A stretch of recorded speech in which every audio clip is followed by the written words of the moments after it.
Merci de nous rejoindre dans l'actualité internationale qui démarre tout de suite en Syrie. Plus de 150 000 personnes ont fui en une semaine des secteurs tenus par des djihadistes dans le nord-ouest du pays où les forces du régime de Bachar al-Assad et de l'allié russe ont intensifié leurs frappes meurtrières. Mardi, 13 civils ont été tués, principalement dans des raids aériens du régime, a indiqué l'Observatoire syrien des droits de l'homme, OSDH.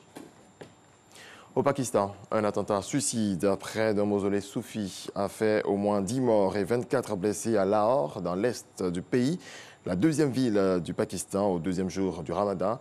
L'attaque revendiquée par une fraction des talibans pakistanais s'est produite dans une zone fréquentée de la ville, près de l'entrée réservée aux femmes. Du football, on a vécu hier une autre soirée spectaculaire après l'incroyable remontée mardi de Liverpool face à Barcelone. D'autres Anglais, ceux de Tottenham, nous ont livré une qualification hallucinante hier en demi-finale de Ligue européenne des champions.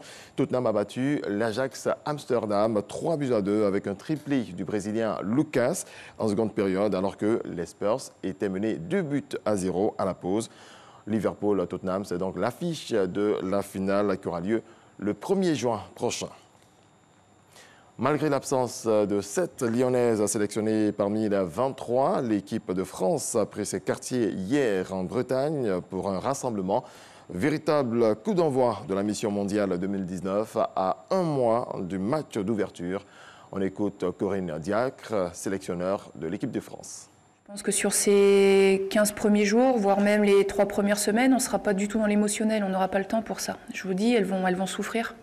Et l'idée, justement, c'est de se faire mal, vraiment mal, parce que une Coupe du Monde, ça va demander ça. On prend les choses, en tout cas, les unes après les autres. Il faut surtout ne pas brûler d'étapes. On a un plan de bataille qui est bien cadré, sur lequel on a très bien travaillé avec mon staff. On sait qu'il y aura toujours une petite part d'aléatoire, mais malgré tout, aujourd'hui, on essaie d'anticiper un maximum de choses pour être surpris le moins possible. Voilà, Corinne Diacre, sélectionneur de l'équipe de France de football. La Coupe du Monde féminine aura lieu du 7 juin au 7 juillet prochain en France. C'est la fin de cette édition. Merci à toutes et à tous de votre attention. On se retrouve lundi. Demain, vous serez en compagnie de Abdoulaye Koné.